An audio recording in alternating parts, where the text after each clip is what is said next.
The truth of the matter is that there are a few suggestions that I would like to suggest tonight, but I would like to use a small introduction to this because I really do believe this is not an easy thing to say. But before we touch the three core reasons that I believe that can be the key points to turn every single marriage into a true sense of paradise, an incredible lifetime together between husband and wife, between him and her.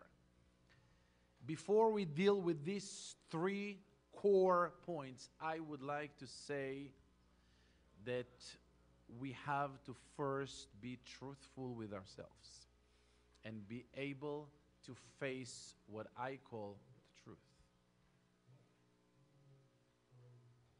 Ladies and gentlemen, the ability to face truth is not an easy task for many people that we know around us. And unless we are truly brave enough to face the truth and call it by its own name, I am afraid that we might lose this point too. Because in many areas in our life, you can hear people saying that the world is being divided to two groups. The world is being divided to the optimistic people, and the other side is the pessimistic people. So basically you see that sometimes you can find people that they are always optimistic about whatever you tell them. They're very optimistic. I mean, they're starting a new job, they're starting a new business, they're starting a new family. They are very optimistic. There are people on the other side of the world which are very difficult people to deal with. People who have always a derogatory feelings and a very, very negative energy. They're very pessimist. Whatever you tell them, you give them a gift, they're trying to think, why did you give me the gift? You probably need something next week. And they're trying to manipulate any positive energy comes to their door. But I want to tell you that I believe that the world is being divided to three groups. One is the optimistic, one is the pessimist, but the third one is the one I admire the most, and that's called the realist.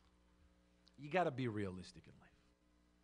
And with all due respect to the desire that we have naturally to be optimistic, we have to understand that when truth and reality walks into your door, you got to face it in the truthful way.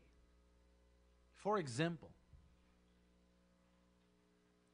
if you go to, God forbid, to a surgery, and somebody with a very good heart offer you to operate on you. He says, listen, I feel your pain and I see your suffering. Let me help you in this open heart surgery. I can do the surgery. And you look at this guy and he said, excuse me, sir, did you ever attend in medical school? Are you a doctor? No, I'm not a doctor, but I would love to help you. You know, without blinking twice, I will go to this guy and say, sir, you are a murderer. If you want to operate an open heart surgery on someone without the proper knowledge for it, you are a murderer. You're going to kill somebody. You know, this person, this poor patient, is going to die. Hey, come on, sir. Why aren't you optimistic? Why are you so pessimistic? Why are you talking death? Why are you talking in negative terms? Why are you so derogatory in your words? I'm not derogatory, my dear. I am a realistic person. If you are going to operate without the proper knowledge, you are going to kill the guy. Poor guy is going to die. He's going to be in that coffin. He's going to be sent by FedEx to the next world. Sometimes I feel that people have such difficulty to deal with truth.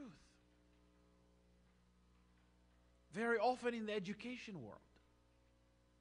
You know, sometimes, obviously, you meet some teachers who are an angels.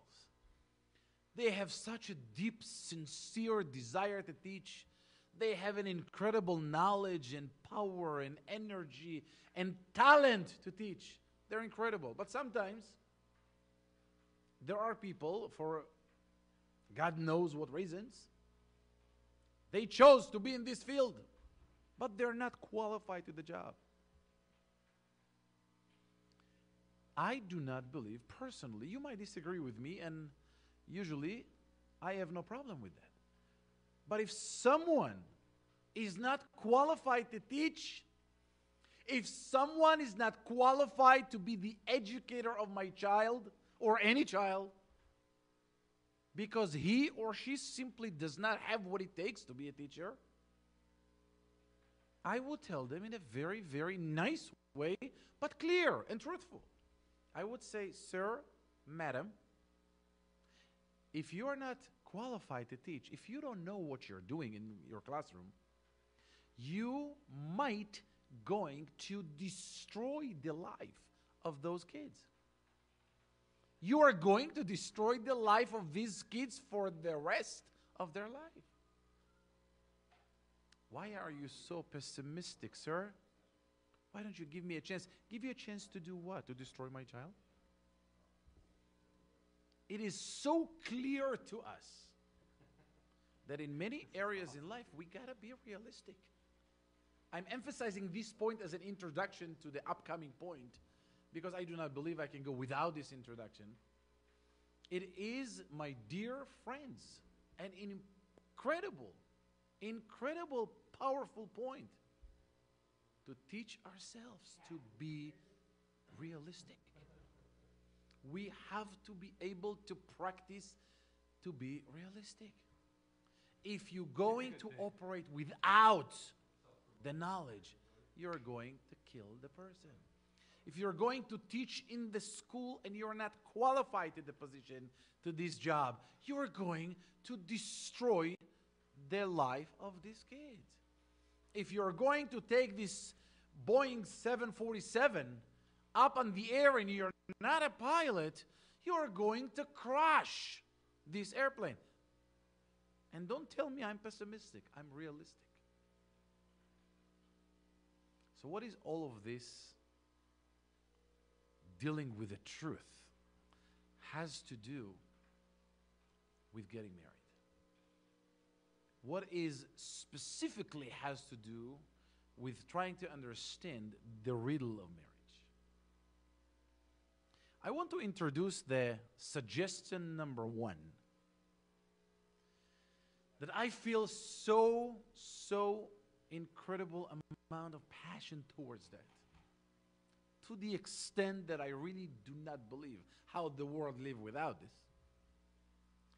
But I want to introduce it with a story, a true story that happened to me when about 15 years ago, when I took a flight from JFK airport to Tel Aviv, of one of my trips to Israel with my family.